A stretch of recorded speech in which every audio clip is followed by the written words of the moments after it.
You booked MGM Grand for that cheap nightly rate, but the real math starts with the resort fee of $56.69 you can't refuse, and a parking hit of $20 per day that grows every 24 hours, before you even touch the minibar. Why are Vegas deals engineered to vanish by check-in, and what does your receipt reveal that no booking site wants you to see? Let's break the cost stack open. Every Vegas stay comes down to one formula: headline rate, plus every mandatory ad on the hotel can legally stack. The headline rate is just the opening number. Next comes the resort fee, always taxed separately, then the nightly taxes on the room itself. That is not the end. If you are driving, parking adds another fixed daily charge. Each of these line items is calculated per night, and nearly all are taxed again before you sign the folio. The result is a receipt that rarely matches what you saw on the booking screen. This stack is not unique to MGM Grand, but the way it works here is textbook. The resort fee is not optional. Taxes apply to both the room and the resort fee, not just the base rate. Parking is a separate bill, not bundled into the nightly price. If you skip any step, your total will not add up. Even when you think you are done, timing charges, like early check-in or late checkout, can sneak onto the final bill. The only way to know the real cost is to run the full equation for your stay: room, resort fee, taxes, parking, and any timing add-ons. That is how the deal becomes the bottom line. Every traveler, whether booking for a family trip or a solo getaway, faces the same formula. The only difference is how many lines end up on your receipt. MGM Grand's resort fee lands on your bill before you even unpack. It is not a suggestion, and it is not hidden in fine print. Every major booking site lists it, $56.69 per night.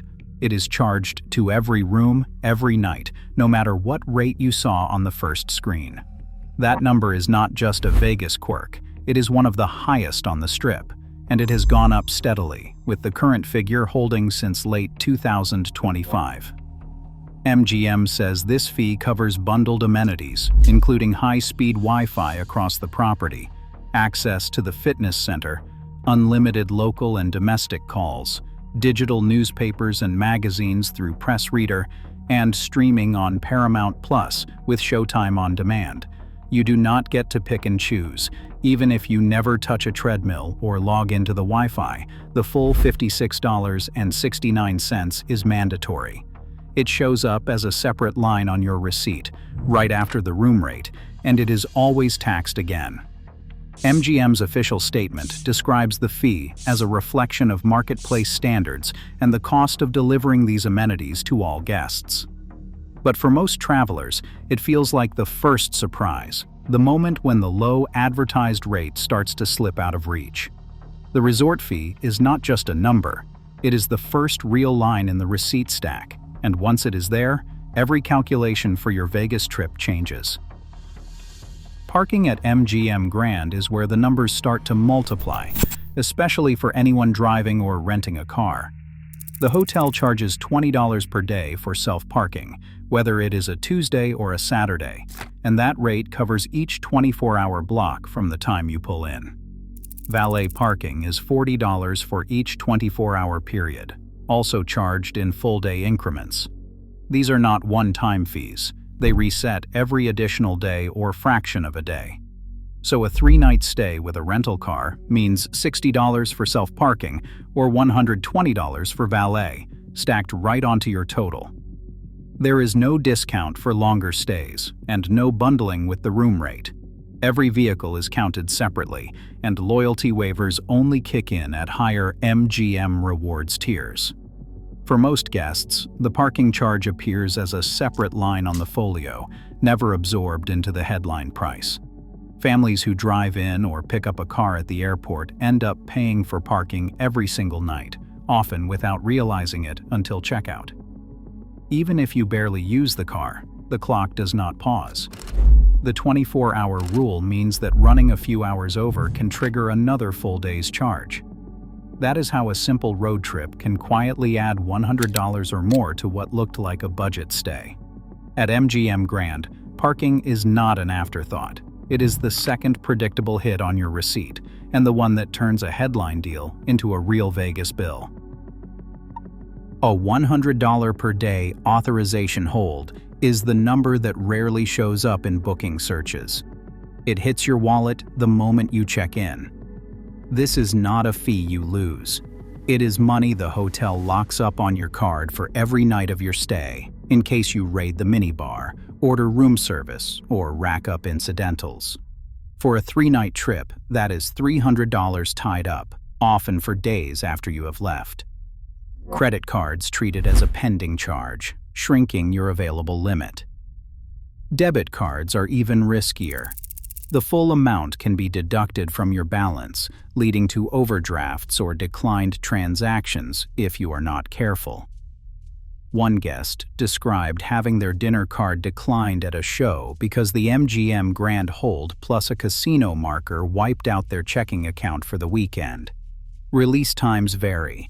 Most banks return the funds in 3 to 7 days, but some can take longer. Consumer protection experts warn, always ask about the hold amount and the release window at check-in, especially if you are budgeting tightly or using a debit card. This is not just a technicality. It is real money you cannot touch, and it can derail your plans if you are not prepared. Arriving early or leaving late at MGM Grand is not just about convenience. It is a potential FEE trigger built right into the hotel's timing policy. The official check-in time is 3 p.m., with checkout set at 11 a.m. sharp. If your flight lands at 10 in the morning or does not leave until the evening, the front desk may offer early check-in or late check-out, but those perks often come with an extra charge. The fee is not always posted on the booking screen. It depends on room availability that day, and typical add-ons run between $20 and $50. For a family traveling with a late-night departure, that means the choice is either pack up and store luggage, or pay another fee just to keep the room a few hours longer.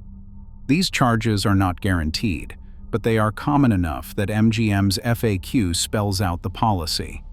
The real catch is that timing fees do not show up until you are at the desk, already tired from travel and ready to get settled. That is how a simple schedule change can slip a surprise onto your bill, turning a smooth arrival or departure into another line on the receipt. Here is where the numbers settle the debate. For a one-night stay at MGM Grand with self-parking, the real total comes to $172.21, more than double the $79 headline rate. That is every line item stacked: the room, resort FE, taxes, and parking, all in. If you stretch it to a 3-night stay without a car, the bill hits $456.63. That is nearly twice the advertised total, and every major competitor lands in the same ballpark. Aria and Bellagio run about $177 for a single night with parking, while Venetian comes in slightly lower at $167.98, but only if you skip valet. Caesar's Palace edges out MGM in the one-night scenario thanks to free parking for guests, landing at $156.80. Travel agents warn first-timers not to chase headline rates. One agent puts it simply: the real price is always the room, plus $56, plus parking, plus tax. Guests echo the surprise. One family's 3-night stay with a car ballooned past $200 in extras. Another guest, a seasoned Vegas visitor, shrugged off the stack, saying, "MGM Grand is worth it if you use the perks or have loyalty status." The receipt tells the story. MGM Grand's deal only holds if you have done the math. MGM Grand's true price is not what you see. It is what you pay after every fee stacks up. As resort and parking charges keep rising across the Strip, transparency becomes the real luxury. In Vegas, reading the fine print is your best bet. Share your MGM fee stories below.